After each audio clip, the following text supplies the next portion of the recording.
या महत्त्वाच्या बातमीसह आपण आता इतर महत्त्वाच्या बातम्यांकडे वळूया। पुन्हा राजकीय घडामोडी बघणार आहोत। राज्यसभा निवडणुकीचं रणधुमाळी आता खऱ्या अर्थानं आपल्याला बघायला मिळते। निवडणूक होणार हे स्पष्ट झाल्यानंतर आता महाविकास आघाडी आणि भाजप दोघांकडून मोर्चे बांधणी सुरू झाली आहे। नेमकी राज्यसभेची निवडणूक कशी रंगणार यावरचा स्पेशल रिपोर्ट।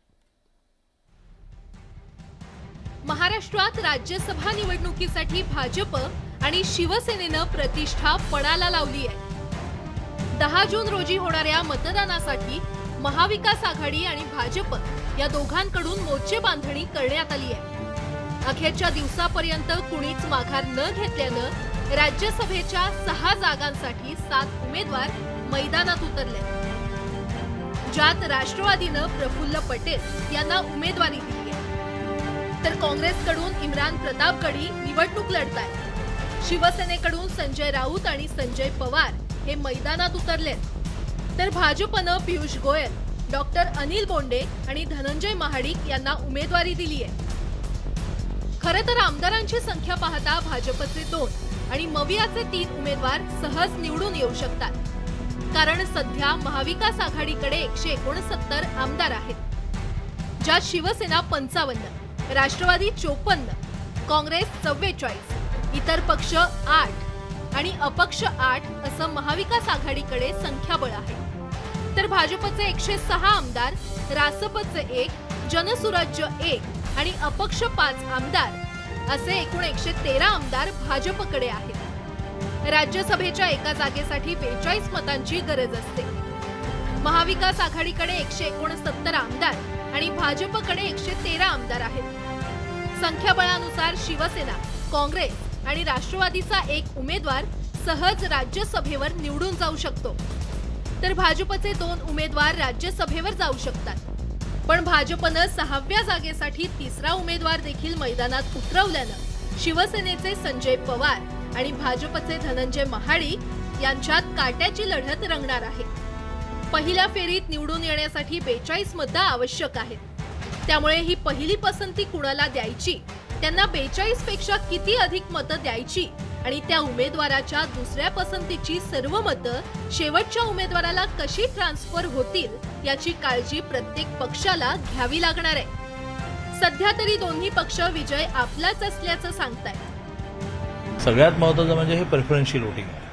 प्रेफरन्शियल वोटिंगमध्ये असे अनेक इतिहासातले दाखले आहेत की पहिल्या क्रमांकाची मतं कोणाकडे तरी जास्त होती, पहिल्या क्रमांकाची मतं कोणाकडे तरी कमी होती, पहिल्या क्रमांकाची मतं कमी होती, असा विजय झाला। पण प्रेफरन्शियलमध्ये अगदी एका मताचा 1/10 इथपर्यंत मोजण्याची पद्धत आहे आणि त्यामुळे वी आर डॅम कॉन्फिडंट की आम्ही ही तिसरी जागा जिंकणार। मुख्यमंत्र्यांच्या नेतृत्वाखाली जी महाविकास आघाडी आहे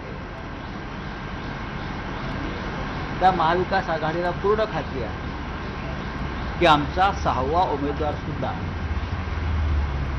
अगदी व्यवस्थित निवडून येईल।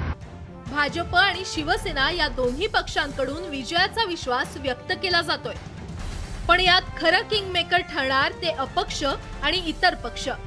त्यांचं संख्याबळ कसं त्यावर एक नजर टाकूया।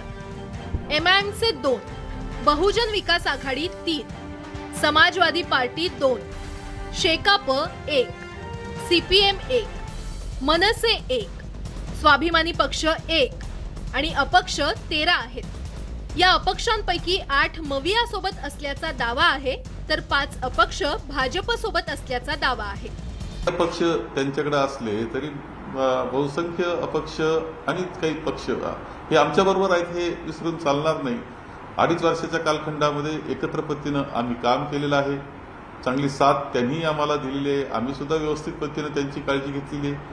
मला खात्री आहे की मताचा आकडा हा निश्चितपणे 4थ्या क्रमांकाचा हा महाविकास आघाडीजवळ आहे। भाजपचे 2 खासदार निवडीनंतर 22 आमदार अधिक आहेत, तर महाविकास आघाडीकडे 3 खासदारांच्या निवडीनंतर 27 मतं अधिक आहेत। त्यामुळे भाजपला 3ऱ्या आणि शिवसेनेला 2ऱ्या उमेदवारासाठी छोट्या पक्षांचे 11 किंवा अपक्ष 13 आमदारांपैकी जास्तीत जास्त आमदारांचा पाठिंबा गरजेचा आहे। त्यामुळे दोन्ही पक्षांकडून अपक्षांना गळाला लावण्याचे प्रयत्न आहेत आता अपक्ष आणि छोट्या पक्षाच्या या 24 आमदारांचा पाठिंबा कुणाला मिळतो यावर शिवसेनेच्या दुसऱ्या आणि भाजपच्या तिसऱ्या उमेदवाराचं भवितव्य ठरणार आहे. Bureau report, news 18 Lokmat. पुण्यातील सासवडमध्ये एक धक्कादायक प्रकार समोर आलाय.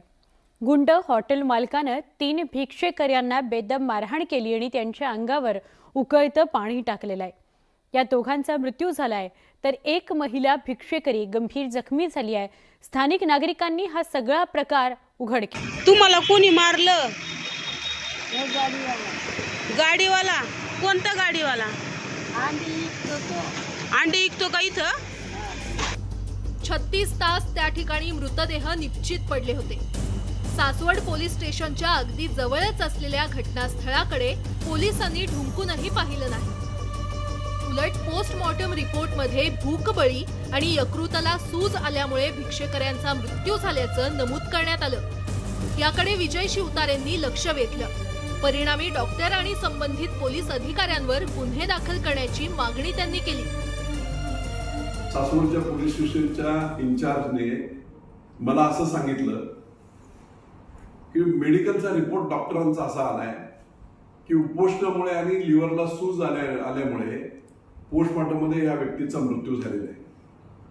मी गोरपांना सांगितलं आणि मला लोक सांगतायत त्याला दिवसा ढवळ्या मारल्यात, तडफडत राहिलाय तिथे तो, आणि तुम्ही सांगताय म्हणे आमच्याकडे रिपोर्ट असा आलाय, आम्ही काय करणार? हॉटेल मालक आमदाराचा नातेवाईक असल्याचा आरोप केला जातोय, तर दोषींच्या विरोधात कठोरात कठोर कारवाई करण्याची सूचना उपमुख्यमंत्री अजित पवार यांनी दिली आहे. त्याच्याबद्दलची माहिती घेतलेली आहे. ती घटना पाठीमागची आहे आणि त्याच्यामध्ये ज्यांनी कोणी ते कृत्य केलेलं आहे तो सापडलेला आहे. त्याला त्या ठिकाणी ॲक्शन घेतलेली आहे, अटक केलेली आहे. पुढची कारवाई कठोर चालू आहे. भिक्षेकरी हे आधीच परिस्थितीसमोर हतबल झाल्यामुळे समाजावर अवलंबून असतात. त्यांना आधार देण्याऐवजी त्यांचा जीव घेणाऱ्या निलेश जगताप याच्यावर कठोरात कठोर कारवाई होण्याची गरज आहे. गोविंद वाकडे, न्यूज 18 लोकमत, पिंपरी चिंचवड.